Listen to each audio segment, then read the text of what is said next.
All right, so chapter 11 that we read last time, uh, Ender is really starting to get his teeth into his own command, and he's also starting to figure out some of the stuff that's going on behind the scenes that he's not super aware of. They're given battle after battle after battle, even up to two in one day, which is so unusual. Clearly, they're being pushed very hard, very fast.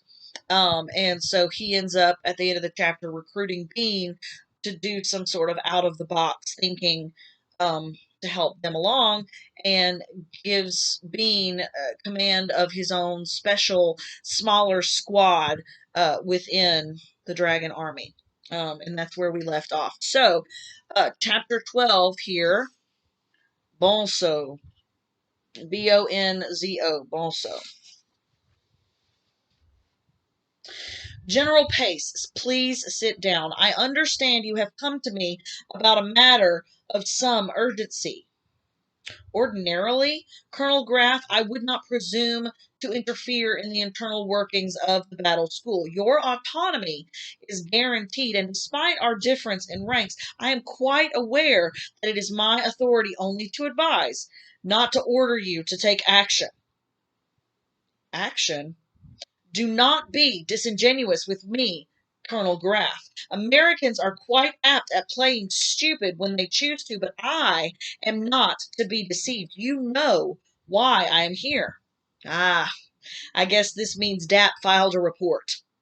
He feels paternal toward the students here. Paternal here meaning like fatherly affection. Okay? He feels paternal toward the students here. He feels your neglect of a potentially lethal situation is more than negligence, that it borders on conspiracy to cause the death or serious injury of one of the students here. This is a school for children, General Pace, hardly a matter to bring the chief of IF military police here for. Colonel Graff. The name of Ender Wiggin has percolated through the high command. It has even reached my ears. I have heard him described modestly as our only hope of victory in the upcoming invasion. When it is his life or health that is in danger, I do not think it untoward that the military police take some interest in preserving and protecting the boy. Do you? Screw Depp and screw you too, sir. I know what I'm doing. Do you? Better than anyone else. Oh, that is obvious, since nobody else has the faintest idea what you are doing. You have known for 8 days that there is a conspiracy among some of the more vicious of these children to cause the beating of Ender Wiggin if they can, and that some members of this conspiracy, notably the boy named Bonito de Madrid, commonly called Bonzo, are quite likely to exhibit no self restraint when this punishment takes place, so that Ender Wiggin, an inestimably important international resource, will be placed in serious danger of having his brains pasted on the walls of your orbiting schoolhouse. And you, fully warned of this danger, propose to do exactly nothing. You can see how this excites our puzzlement. Ender Wiggin has been in this situation before. Back on Earth, the day he lost his monitor, and again when a large group of older boys. I did not come here ignorant of the past. Ender Wiggin has provoked Volso Madrid beyond human endurance, and you have no military police standing by to break up disturbances. It is unconscionable. When Ender Wiggin holds our fleets in his control, when he must make the decisions that bring us victory or destruction, will there be military police to come save him if things get out of hand? I fail to see the connection. Obviously, but the connection is there. Ender Wiggin must believe that no matter what happens, no adult will ever step in to help him in any way. He must believe to the core of his soul that he can only do what he and the other children work out for themselves. If he does not believe that, then he will never reach the peak of his abilities. He will also not reach the peak of his abilities if he is dead or permanently crippled. He won't be. Why don't you simply graduate Bonso? He's old enough. Because Ender knows that Bonso plans to kill him. If we transfer Bonso ahead of schedule, he'll know that we saved him. Heaven knows Bonso isn't a good enough commander to be promoted on merit. What about the other children? Getting them to help him? We'll see what happens. That is my first, final, and only decision. God help you if you're wrong. God help us all if I'm wrong. I'll have you before a capital court martial. I'll have your name disgraced throughout the world if you're wrong. Fair enough. But do remember, if I happen to be right, to make sure I get a few dozen medals. For what? For keeping you from meddling. Whew, that was tense. Ender sat in a corner of the battle room, his arm hooked through a handhold, watching Bean practice with his squad. Yesterday, they had worked on attacks without guns, disarming enemies with their feet. Ender had helped them with some techniques from gravity personal combat. Many things had to be changed, but inertia in flight was a tool that could be used against the enemy as easily in Nolo as in Earth gravity. Today, though, Bean had a new toy. It was a deadline, one of the thin, almost invisible twines used during construction in space to hold two objects together. Deadlines were sometimes kilometers long.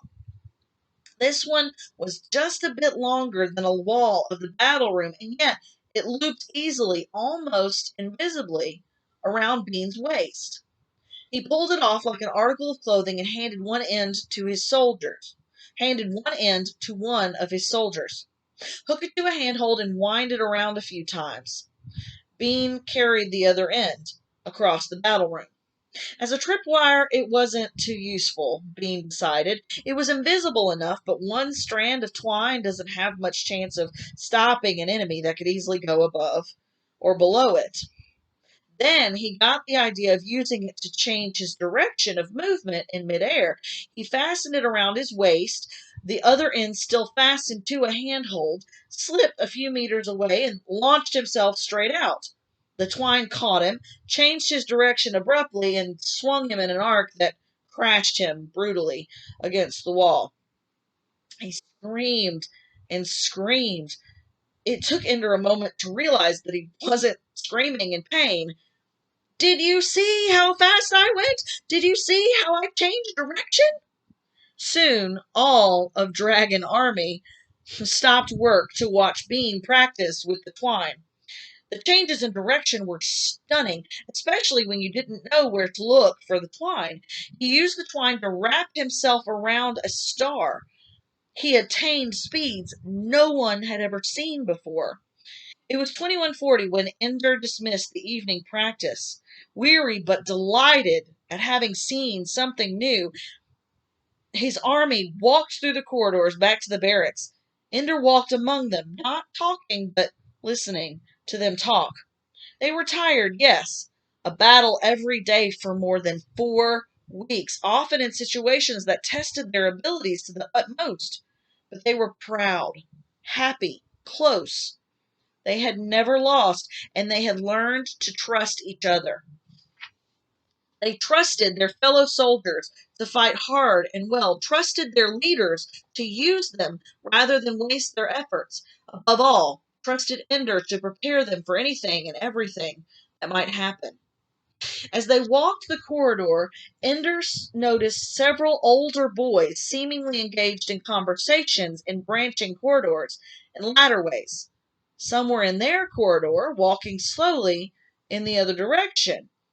It became too much of a coincidence, however, that so many of them were wearing salamander uniforms, and that those who weren't were often older boys belonging to armies whose commanders most hated Ender Wiggin.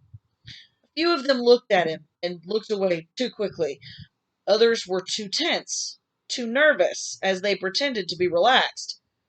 What will I do if they attack my army here in the corridor?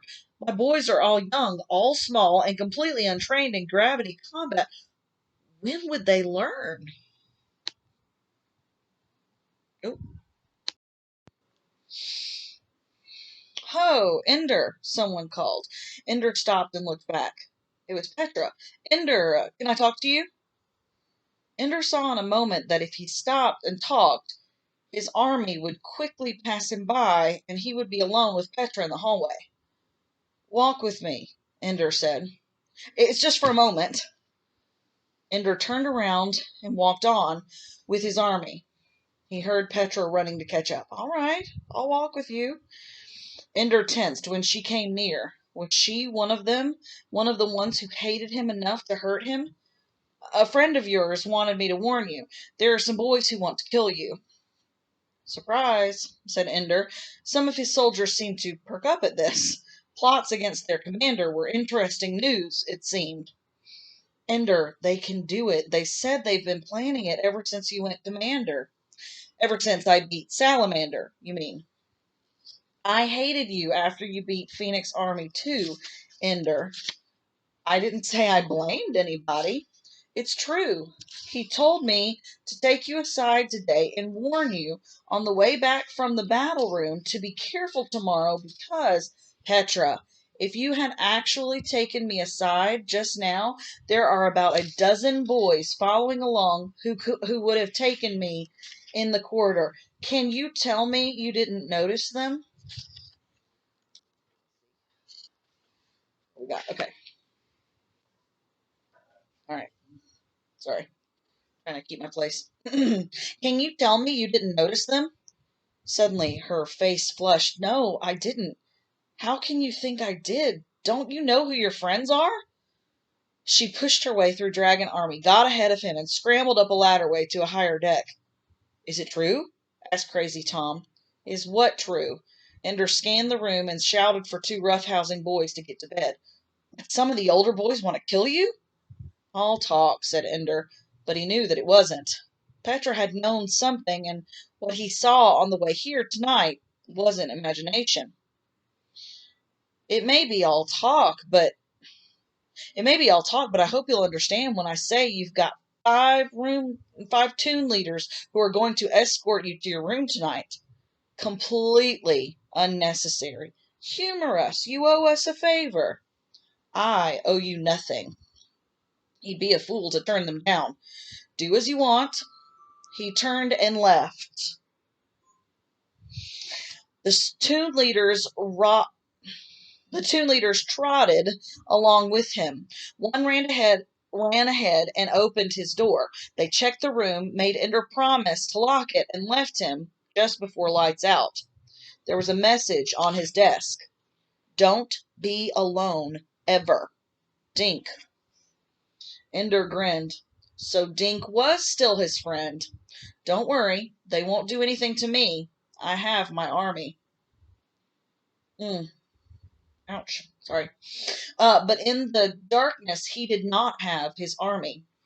He dreamed that night of Stilson, only he saw now how small Stilson was, only 6 years old, how ridiculous his tough guy posturing was. And yet, in the dream, Stilson and his friends tied Ender so he couldn't fight back. And then everything that Ender had done to Stilson in life, they did to Ender in the dream. And afterward, Ender saw himself babbling like an idiot, trying hard to give orders to his army, but all his words came out as nonsense. He awoke in darkness, and he was afraid. Then he calmed himself by remembering that the teachers obviously valued him, or they wouldn't be putting so much pressure on him. They wouldn't let anything happen to him. Well, nothing bad, anyway. Probably when the older kids attacked him in the battle room years ago, there were teachers just outside the room waiting to see what would happen. If things had got out of hand, they would have stepped in and stopped it. I probably could have sat there and done nothing, and they would have seen to it I came through all right. They'll push me as hard as they can in the game, but outside the game, they'll keep me safe." With that assurance, he slept again until the door opened softly, and the morning's war was left on the floor for him to find. They won, of course, but it was a grueling affair, with the battle room so filled with a labyrinth of stars that hunting down the enemy during mop-up took 45 minutes. It was Pole Slattery's Badger Army, and they refused to give up. There was a new wrinkle in the game, too. When they disabled or damaged an enemy, he thawed in about 5 minutes, the way it worked in practice. Only when the enemy was completely frozen. Okay, so only when the enemy was completely frozen did he stay out of action the whole time. But the gradual thawing did not work for Dragon Army.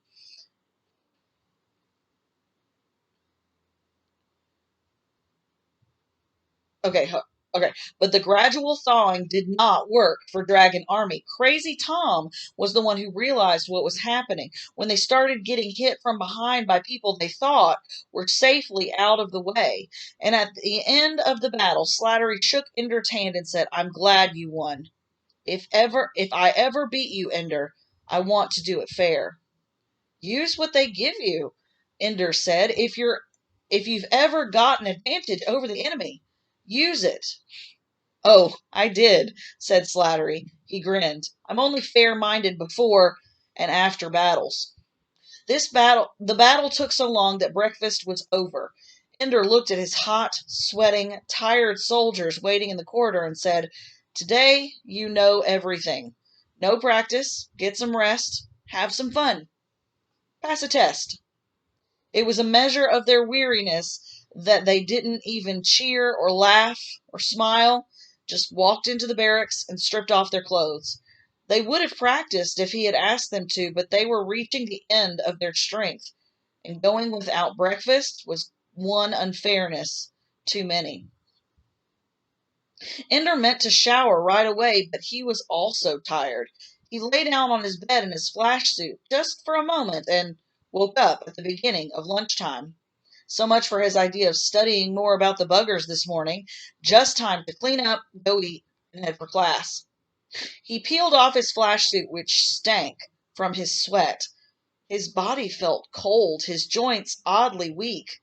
Shouldn't have slept in the middle of the day. I'm beginning to slack off, beginning to wear down. Can't let it get to me. So he jogged down to the gym and forced himself to climb the rope 3 times before going to the bathroom to shower. It didn't occur to him that his absence in the commander's mess would be noticed, that showering during the noon hour when his own army would be wolfing down their first meal of the day, he would be completely, hopelessly alone. Even when he heard them come into the bathroom, he paid no attention. He was letting the water pour over his head, over his body. The muffled sound of footsteps was hardly noticeable.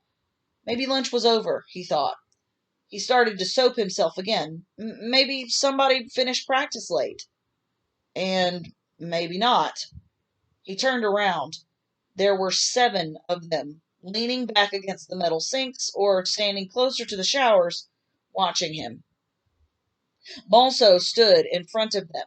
Many were smiling, the condescending leer of the hunter for his cornered victim. Bonso was not smiling, however. "Oh," Ender said. Nobody answered. So Ender turned off the shower, even though there was still soap on him, and reached for his towel. It wasn't there. One of the boys was holding it. It was Bernard. All it would take for the picture to be complete was for Stillson and Peter to be there too. They needed Peter's smile. They needed Stillson's obvious stupidity. Ender recognized the towel as their opening point. Nothing would make him look weaker than to chase naked after the towel. That was what they wanted, to humiliate him, to break him down. He wasn't going to play. He refused to feel weak because he was wet and cold and unclothed. He stood strongly, facing them, his arms at his sides. He fastened his gaze on Bonso. "Your move," Ender said. "This is no game," said Bernard. We're tired of you, Ender. You graduate today on ice. Ender did not look at Bernard. It was Bonso who hungered for his death, even though he was silent. The others were along for the ride, daring themselves to see how far they might go. Bonso knew how far he would go. Bonso, Ender said softly, your father would be proud of you. Bonso stiffened. He would love to see you now come to fight a naked boy in a shower smaller than you, and you brought 6 friends. He would say, oh, what honor. Nobody came to fight you, said Bernard. We just came to talk to you. We just came to talk you into playing fair with the games. Maybe lose a couple now and then. The others laughed, but Bonso didn't laugh, and neither did Ender. Be proud, Bonito, pretty boy. You can go home and tell your father, yes, I beat up Ender Wiggin, who was barely 10 years old, and I was 13, and I had only 6 of my friends to help me, and somehow we managed to defeat him, even though he was naked and wet and alone. Ender Wiggin is so dangerous and terrifying, it was all we could do not to bring 200. Shut your mouth, Wiggin, said one of the boys. We didn't come to hear this little punk talk, said another. You shut up, said Bonso. Shut up and stand out of the way. He began to take off his uniform. Naked and wet and alone, Ender, so we're even. I can't help that I'm bigger than you. You're such a genius. You figure out how to handle me. He turned to the others. Watch the door. Don't let anyone else in. The bathroom wasn't large, and plumbing fixtures protruded everywhere.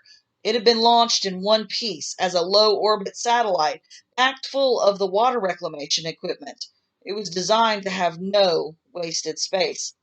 It was obvious what their tactics would have to be. Throw the other boy against fixtures until one of them does enough damage that he stops. When Ender saw Bonso's stance, his heart sank.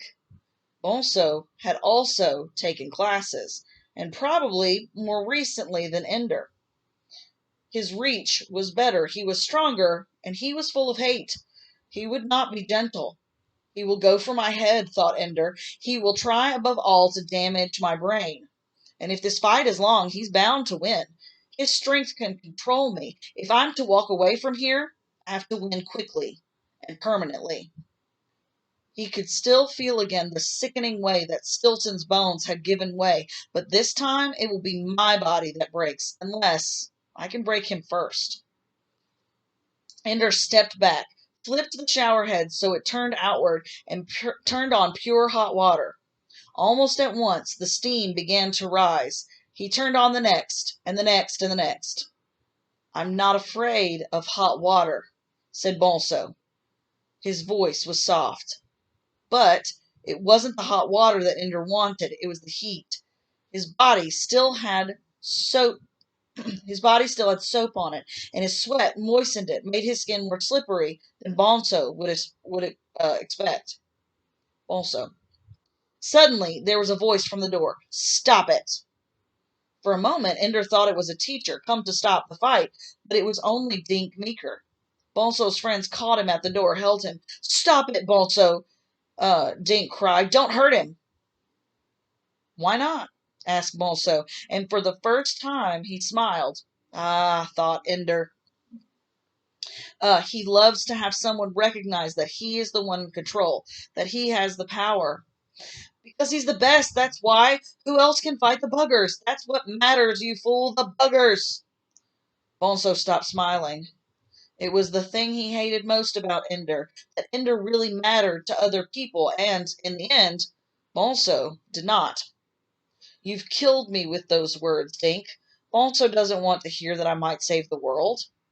Where are the teachers, thought Ender. Don't they realize that the first contact between us in this fight might be the end of it? This isn't like the fight in the battle room where no one had the leverage to do any terrible damage. There's gravity in here, and the floor and walls are hard and jutted with metal. Stop this now, or not at all. If you touch him, you're a bugger lover, cried Dink. You're a traitor. If you touch him, you deserve to die. They jammed Dink's face backward into the door, and he was silent. The mist from the showers dimmed the room, and the sweat was streaming down Ender's body. Now, before the soap is carried off me, now, while I'm still too slippery to hold. Ender stepped back, letting the fear he felt show in his face. "Bonso, don't hurt me," he said. "Please." It was what Bonso was waiting for, the confession that he was in power. For other boys, it might have been enough that Ender had submitted. For Bonso, it was only a sign that his victory was sure. He swung his leg as if to kick, but changed it to a leap at the last moment. Ender noticed the shifting weight and stooped lower so that Bonso would be more off balance when he tried to grab Ender and throw him. Bonso's tight, hard ribs came against Ender's face, and his hands slapped against his back, trying to grip him. But Ender twisted, and Bonso's hands slipped. In an instant, Ender was completely turned, yet still inside Bonso's grasp. The classic move at this moment would be to bring up his heel into Bonso's crotch, but for that move to be effective required too much accuracy, and Bonso expected it. He was already rising onto his toes, thrusting his hips backward to keep Ender from reaching his groin. Without seeing him, Ender knew it would bring his face closer, almost in Ender's hair, so instead of kicking, he lunged upward off the floor with the powerful lunge of the soldier bounding from the wall and jammed his head into Bonso's face. Ender whirled in time to see Bonso stagger backward, his nose bleeding, gasping from surprise and pain. Ender knew that at this moment he might be able to walk out of the room and end the battle, the way he had escaped from the battle room after drawing blood. But the battle would only be fought again, again and again until the will to fight was finished. The only way to end things completely was to hurt Bonso enough that his fear was stronger than his hate. So Ender leaned back against the wall behind him, then jumped up and pushed off with his arms. His feet landed in Bonso's belly and chest. Ender spun in the air and landed on his toes and hands. He flipped over, scooted under Bonso, and this time, when he kicked upward into Bonso's crotch, he connected, hard and sure.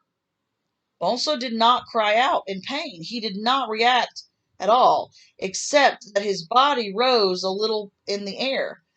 It was as if Ender had kicked a piece of furniture.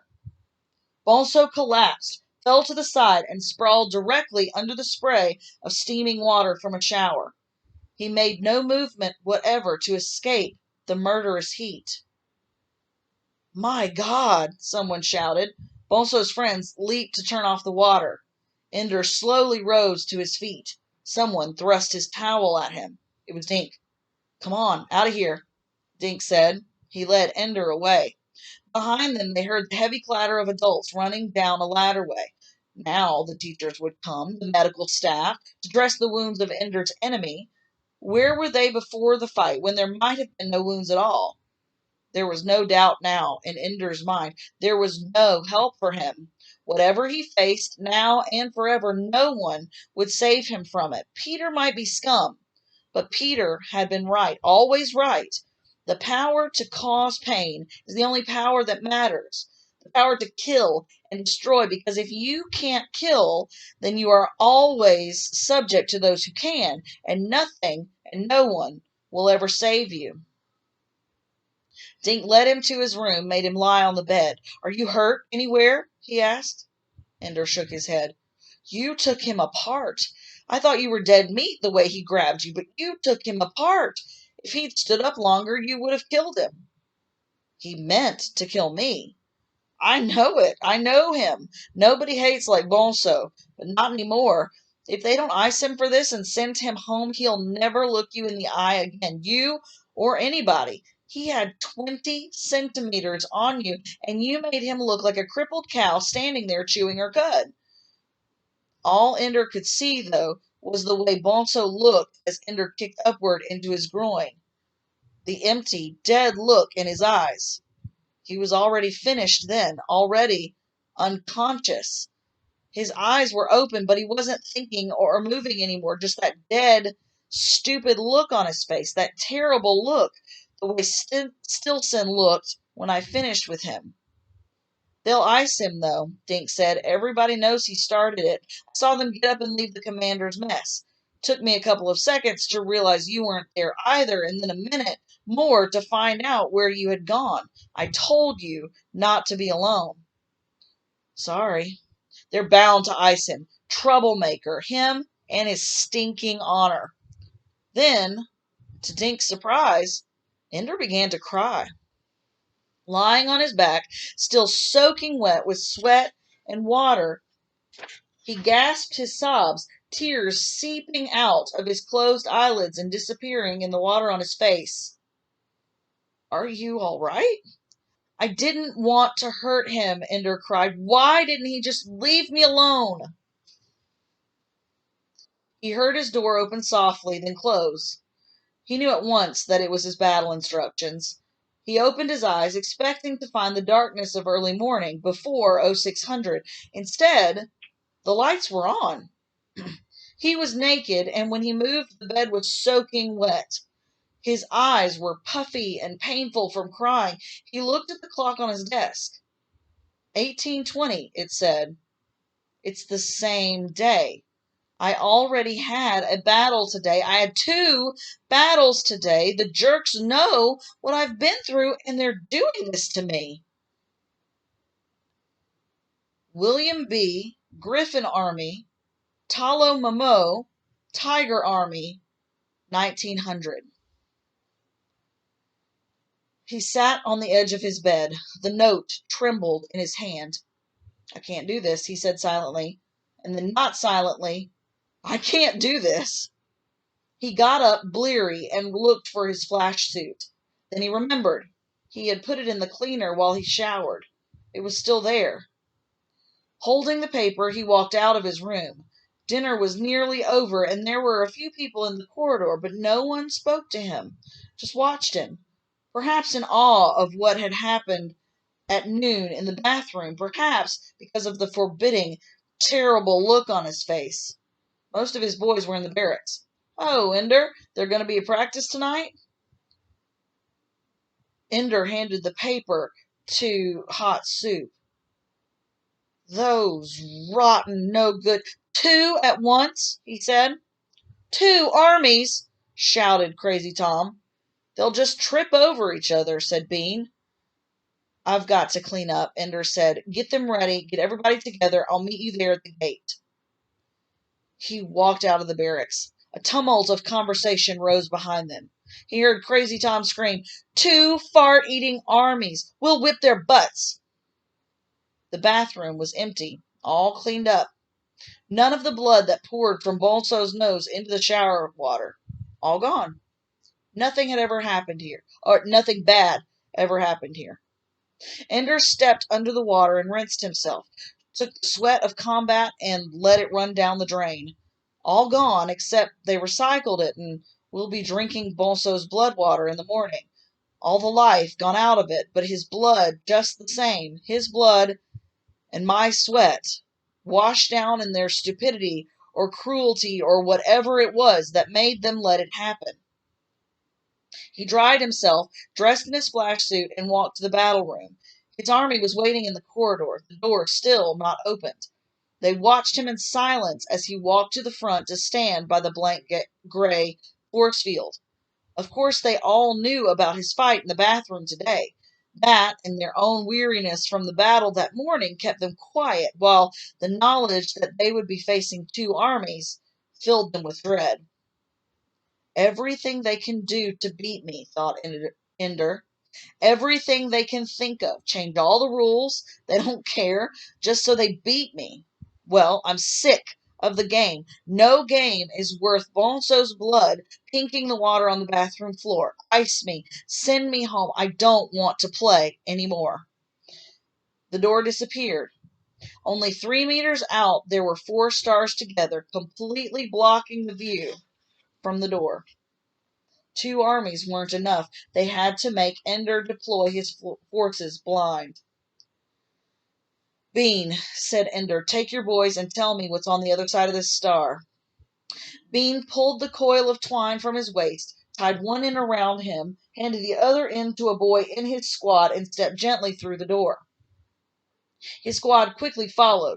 They had practiced this several times, and it took only a moment before they were braced on the star, holding the end of the twine. Bean pushed off at a great speed, in a line almost parallel to the floor. When he reached the corner of the room, he pushed off again and rocketed straight out toward the enemy. The spots of light on the wall showed that the enemy was shooting at him. As the rope was stopped by each edge of the star in turn, his arc became tighter, his direction changed, and he became an impossible target to hit. His squad caught him neatly as he came around the star from the other side. He moved all his arms and legs as those waiting inside the so those waiting inside the door would know that the enemy hadn't flashed him anywhere. Ender dropped through the gate. It's really dim, said Bean, but light enough you can't follow people easily by the lights on their suits. Worst worst possible for seeing. It's all open space from this star to the enemy side of the room. They've got 8 stars making a square around their door. I didn't see anybody except the ones peeking around the boxes. They're just sitting there waiting for us. As if to corroborate Bean's statement, the enemy began to call out to them, Hey, we be hungry. Come and feed us. Your butt is dragging. Your butt is a dragon. Ender's mind felt dead. This was stupid. He didn't have a chance. Outnumbered 2-1 and forced to attack a protected enemy. In a real war, any commander with brains at all would retreat and save this army. What are you talking about? Said Bean. It's only a game. It stopped being a game when they threw away the rules. So you throw them away too? Ender grinned. Okay, why not? Let's see how they react to a formation. Bean was appalled. A formation? We've never done a formation in the whole time we've been an army. We've still got a month to go before our training period is normally supposed to end. About time we started doing formations. Always have to know formations. Excuse me. He formed an A with his fingers, showed it to the blank door, and beckoned. A tune quickly emerged, and Ender began arranging them behind the star. 3 meters wasn't enough room to work in. The boys were frightened and confused, and it took nearly 5 minutes just to get them to understand what they were doing. Tiger and Griffin soldiers were reduced to chanting catcalls, while their commanders argued about whether to try to use their overwhelming force to attack Dragon Army while they were still behind the star. Monroe was all for attacking. We outnumber him 2-1, while B said, sit tight and we can't lose. Move out and he can figure out a way to beat us. So they sat tight until finally, in the dusky light, they saw a large mass slip out from behind Ender's star. It held its shape, even when it abruptly stopped moving sideways and launched itself toward the dead center of the 8 stars, where 82 soldiers waited. Dooby-doo, said a griffin. They're doing a formation.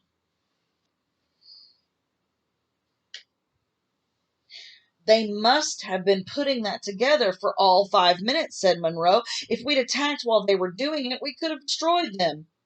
Eat it, Monroe, whispered B. You saw the way that little kid flew. He went all the way around the star and back behind without ever touching a wall. Maybe they've all got hooks. Did you think of that? Maybe they've got something new there. The formation was a strange one. A square formation of tightly packed bodies in front, making a wall. Behind it, a cylinder, 6 boys in circumference and 2 boys deep, with their limbs outstretched and frozen, so they couldn't possibly be holding on to each other. Yet they held together as tightly as if they had been tied, which, in fact, they were. Okay, so the formation that they landed on is a wall, like a square wall of boys. Behind it, it's two boys deep, but it had six boys going around the cylinder that's behind that shielding square. And their limbs were outstretched and frozen, so they're not holding on to one another, but they kind of are. They were tied together. I'm assuming this is another use of the twine. We'll find out. From inside the formation, Dragon Army was firing with deadly accuracy, forcing griffins and tigers to stay tightly packed on their stars. "The back of that sucker is open," said Bee. "As soon as they get between the stars, we can get around behind." "Don't talk about it. Do it," said Momo. Then he took his own advice and ordered his boys to launch against the wall and rebound out behind the dragon formation. In the chaos of their takeoff, while Griffin Army held tight to their stats, the dragon formation abruptly changed. Both the cylinder and the front wall split in two. As boys inside it pushed off, almost at once, the formation also reversed direction, heading back toward the Dragon Gate. Most of the griffins fired at the formations, and the boys moving backward with them, and the tigers took the survivors of Dragon Army from behind. But there was something wrong. William Bee thought for a moment and realized what it was.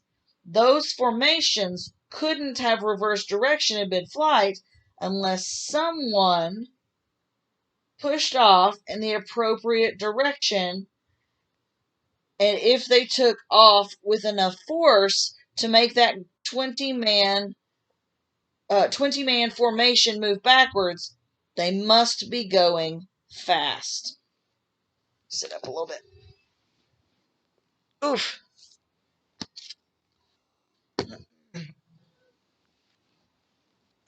Sorry, excuse me. Gotta lift Charlie out of my lap here.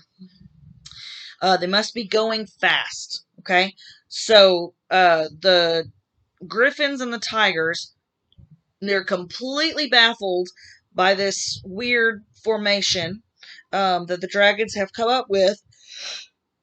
Excuse me. And so they're realizing that the physics of all of this is a little bit off, and so I think they might be about to figure out the whole twine thing, because they're realizing speeds and physics and rebounds and all of that is not acting like it's supposed to. There they were, 6 small dragon soldiers down near William Bee's own door. From the number of lights showing on their flash suits, Bee could see that 3 of them were disabled and 2 of them damaged. Only 1 was whole. Nothing to be frightened of. Bee casually aimed at them, pressed the button, and nothing happened. The lights went on. The game was over. Even though he was looking right at them, it took Bee a moment to realize what had just happened. 4 of the dragon soldiers had their helmets pressed on the corners of the door, and 1 of them had just passed through. They had just carried out the victory ritual. They were getting destroyed. They had hardly inflicted any casualties, and they had the gall to perform the victory and end the game right under their noses. Only then did it occur to William Bee that not only had Dragon Army ended the game, it was possible that, under the rules, they had won it. After all, no matter what happened, you were not certified as the winner unless you had enough unfrozen soldiers to touch the corners of the gate and pass someone through into the enemy's corridor. Therefore, by one way of thinking, you could argue that the ending ritual was victory. The battle room certainly recognized it as the end of the game. The teacher gate opened, and Major Anderson came into the room. "Ender," he called, looking around. One of the frozen dragon soldiers tried to answer him through jaws that were clamped shut by the flash suit. Anderson hooked over to him and thawed him. Ender was smiling. "I beat you again, sir," he said. "Nonsense, Ender," Anderson said softly. "Your battle was with Griffin and Tiger." "How stupid do you think I am?" said Ender. Loudly, Anderson said, "After that little maneuver, the rules are being revised to require that all of the enemy's soldiers must be frozen or disabled before the gate can be reversed." It could only work. Gate could be reversed. It could only work once anyway, Ender said. Anderson handed him the hook. Ender unfroze everyone at once. Forget protocol. Forget everything. "Hey," he shouted as Anderson moved away. "What is it next time? My army in a cage without guns? With the rest of the battle school against them? How about a little equality?" There was a loud murmur of disagreement from the other boys, and not all of it came from Dragon Army. Anderson did not so much as turn around to acknowledge Ender's challenge. Finally, it was William B. who answered. "Ender, if you're on one side of the battle, it won't be equal no matter what the conditions are." "Right," called the boys. Many of them laughed. Talo Momo began clapping his hands. "Ender Wiggin," he shouted. The other boys also clapped and shouted Ender's name. Ender passed through the enemy gates. His soldiers followed him. The sound of them shouting his name followed him through the corridors. "Practice tonight?" asked Crazy Tom. Ender shook his head. "Tomorrow morning, then?" "No." "Well, when?" "Never again, as far as I'm concerned." He could hear the murmurs behind him. "Hey, that's not fair," said one of the boys. "It's not our fault the teachers are messing up the game. You can't just stop teaching us stuff because—" Ender slammed his open hand against the wall and shouted at the boy, "I don't care about the game anymore." His voice echoed through the corridor. Boys from other armies came to their doors. He spoke quietly into the silence. "Do you understand that?" And he whispered, "The game is over." He walked back to his room alone. He wanted to lie down, but he couldn't because the bed was wet. It reminded him of all that had happened today, and in fury, he tore the mattress and blankets from the bed frame and shoved them out into the corridor. Then he wadded up a uniform to serve as a pillow and lay on the fabric of wires strung across the frame. It was uncomfortable, but Ender didn't care enough to get up. He had only been there a few minutes when someone knocked on the door. "Go away," he said softly. Whoever was knocking didn't hear him or didn't care. Finally, Ender said to come in. It was Bean. "Go away, Bean." Bean nodded, but didn't leave. Instead, he looked at his shoes. Ender almost yelled at him, cursed at him, screamed at him to leave. Instead, he noticed how very tired Bean looked. His whole body bent with weariness, his eyes dark from lack of sleep. And yet his skin was still soft and translucent, the skin of a child. The soft, curved cheek, the slender limbs of a little boy. He wasn't 8 years old yet. It didn't matter. Oh, he wasn't 8 years old yet. It didn't matter. He was brilliant and dedicated and good. He was a child. He was young. "No, he isn't," thought Ender. "Small, yes, but Bean has been through a battle with a whole army depending on him and on the soldiers that he led, and he performed splendidly, and they won. There's no youth in that, no childhood." Taking Ender's silence and softening expression as permission to stay, Bean took another step into the room. Only then did Ender see the small slip of paper in his hand. "You're transferred?" asked Ender. He was incredulous, but his voice came out sounding uninterested, dead. "To Rabbit Army." Ender nodded. "Of course. It was obvious. If I can't be defeated with my army, they'll take my army away." "Karn Karby's a good man," said Ender. "I hope he recognizes what you're worth." "Karn Karby was graduated today. He got his notice while we were fighting our battle." "Well, who's commanding Rabbit, then?" Bean held his hands out helplessly. "Me." Ender looked at the ceiling and nodded. "Of course. After all, you're only 4 years younger than the regular age. It isn't funny. I don't know what's going on here. All the changes in the game, and now this?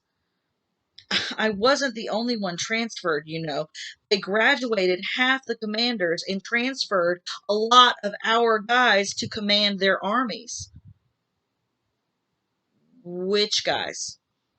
"It looks like every toon leader and every assistant." "Of course. If they decide to wreck my army, they'll cut it to the ground. Whatever they're doing, they're thorough."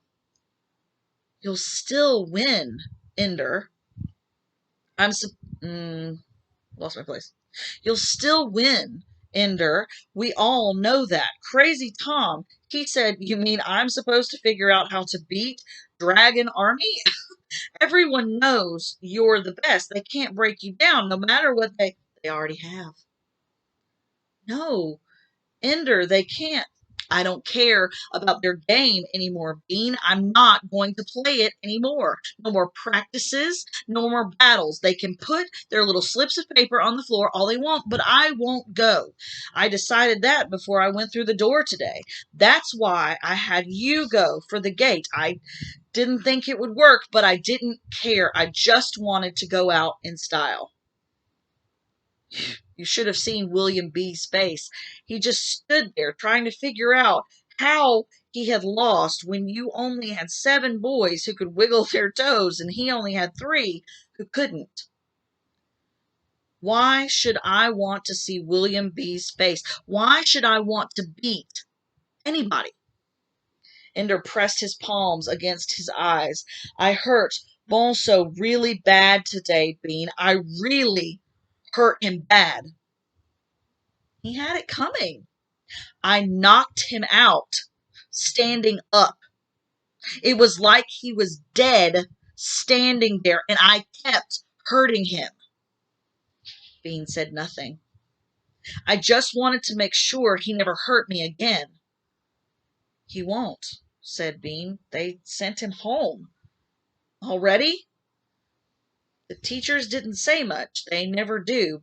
The official notice says he was graduated, but where they put the assignment, you know, tactical school, support, pre-command, navigation, that sort of thing, it just said Cartagena, Cartagena, Spain. That's the name of the town. Sorry. Um, that's his home. I'm glad they graduated him. Ender, we're just glad he's gone. If we'd known what he was doing to you, we would have killed him on the spot. Was it true he had a whole bunch of guys gang up on you?" "No, it was just him and me. He fought with honor." "If it weren't for his honor, he and the others would have beaten me together. They might have killed me then. His sense of honor saved my life." "I didn't fight with honor," Ender added. "I fought to win." Bean laughed. "You did. Kicked him right out of orbit." A knock on the door.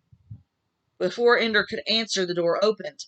Ender had been expecting more of his soldiers. Instead, it was Major Anderson, and behind him came Colonel Graff. "Ender Wiggin," said Graff. Ender got to his feet. "Yes, sir." Your display of temper in the battle room today was insubordinate and is not to be repeated. Yes, sir, said Ender. Bean was still feeling insubordinate, and he didn't think Ender deserved the rebuke. I think it was about time somebody told the teacher how we felt about what you've been doing. Oops. The adults ignored him. Anderson handed Ender a sheet of paper, a full-sized sheet. Not one of the little slips of paper that served for internal orders within the battle school. It was a full-fledged set of orders. Bean knew what it meant. Ender was being transferred out of the school. Graduated? Asked Bean. Ender nodded. What took them so long? You're only 2 or 3 years early. You've already learned how to walk and talk and dress yourself. What will they have left to teach you? Ender shook his head. All I know is the game's over. He folded up the paper. None too soon. Can I tell my army? There isn't time, said Graff. Your shuttle leaves in 20 minutes. Besides, it's better not to talk to them after you get your orders. Makes it easier. For them? Or for you? Ender asked. He didn't wait for an answer. He turned quickly to Bean, took his hand for a moment, and then headed for the door. Wait, said Bean. Where are you going? Tactical? Navigational support? Command school, Ender answered. Pre-command? Command, said Ender, and then he was out the door. Anderson followed him closely. Bean grabbed Colonel Graff by the sleeve. Nobody goes to command school until they're 16. Graff shook off Bean's hand and left, closing the door behind him. Bean stood alone in the room, trying to grasp what this might mean. Nobody went to command school without 3 years of pre-command in either tactical or support, but then nobody left battle school without at least 6 years, and Ender only had 4. The system is breaking up, no doubt about it. Either somebody at the top is going crazy, or something's gone wrong with the war, the real war, the bugger war. Why else would they break down the training system like this, wreck the game the way they did? Why else would they put a little kid like me in command of an army? Bean wondered about it as he walked back down the corridor to his own bed. The lights went out just as he reached his bunk. He undressed in darkness, fumbling to put his clothing in a locker he couldn't see. He felt terrible. At first he thought he felt bad because he was afraid of leading an army, but it wasn't true. He knew he'd make a good commander. He felt himself wanting to cry. He hadn't cried since the first few days of homesickness after he got here. He tried to put a name on the feeling that put a lump in his throat and made him sob silently, however much he tried to hold it down. He bit down on his hand to stop the feeling, to replace it with pain. It didn't help. He would never see Ender again.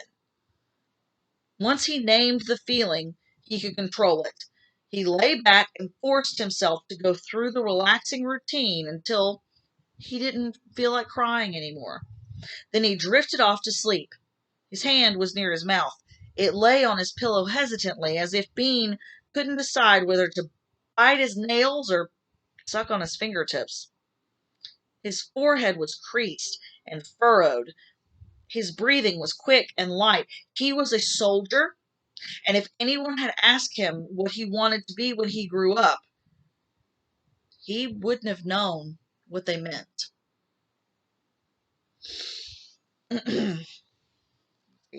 Ooh, almost done. Almost done. When he was crossing into the shuttle, Ender noticed for the first time that the insignia on Major Anderson's uniform had changed. Yes, he's a colonel now, said Graff. In fact, Major Anderson has been placed in command of the battle school, and as of this afternoon, I have been reassigned to other duties. Ender did not ask him what they were. Graff strapped himself into a seat across the aisle from him. There was only one other passenger, a quiet man in civilian clothes who was introduced as General Pace. Pace was carrying a briefcase, but Graff carried no more luggage than Ender did. Somehow that was comforting to Ender, that Graff also came away empty. Ender spoke only once on the voyage home. "Why are we going home?" he asked. "I thought command school was in the asteroids somewhere." "It is," said Graff, "but the battle school has no facilities for docking long-range ships, so you get a short landside leave." Ender wanted to ask if that meant he could see his family, but suddenly, at the thought that it might be possible, he was afraid, and so he didn't ask. Just closed his eyes and tried to sleep. Behind him, General Pace was studying him. For what purpose, Ender couldn't guess. It was a hot summer afternoon in Florida when they landed. Ender had been so long without sunlight that the light nearly blinded him. He squinted and sneezed and wanted to get back indoors. Everything was far away and flat. The ground, lacking the upward curve of battle school floors, seemed instead to fall away, so that on level ground Ender felt as though he were on a pinnacle. So like a tall point, like he was having trouble with his balance. The pull of real gravity felt different, and he scuffed his feet when he walked. He hated it. He wanted to go back home, back to the battle school, the only place in the universe where he belonged. Wouldn't have thought that from the last conversation they had. Okay. Arrested? Well, it's a natural thought. General Pace is the head of the military police. There was a death in the battle school. They didn't tell me whether Colonel Graff was being promoted or court-martialed, just transferred with orders to report to the pole march. Is that a good sign or bad? Who knows? On the one hand, Ender Wiggin not only survived, he passed a threshold. He graduated in dazzlingly good shape. You have to give old Graff credit for that. On the other hand, there's the fourth passenger on the shuttle, the one traveling in a bag.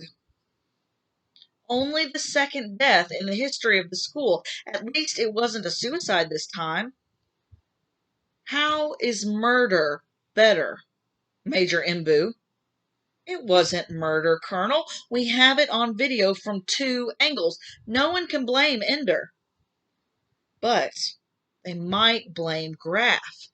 After all this is over, the civilians can rake over our files and decide what was right and what was not. Give us medals where they think we were right, take away our pensions and put us in jail where they decide we were wrong. At least they had the good sense not to tell Ender that the boy died. Second time, too. They didn't tell him about Stilson either. The kid is scary. Ender Wiggin isn't a killer, he just wins. Thoroughly. If anybody's going to be scared, let it be the Buggarts. Makes you almost feel sorry for them, knowing Ender's going to be coming after them. The only one I feel sorry for is Ender, but not sorry enough to suggest they ought to let up on him. I just got access to the material that Graff's been getting all this time about fleet movements, that sort of thing. I used to sleep easy at night. Time's getting short? I shouldn't have mentioned it. I can't tell you secured information. I know. Let's leave it at this. They didn't get him to command school a day too soon, and maybe a couple of years too late.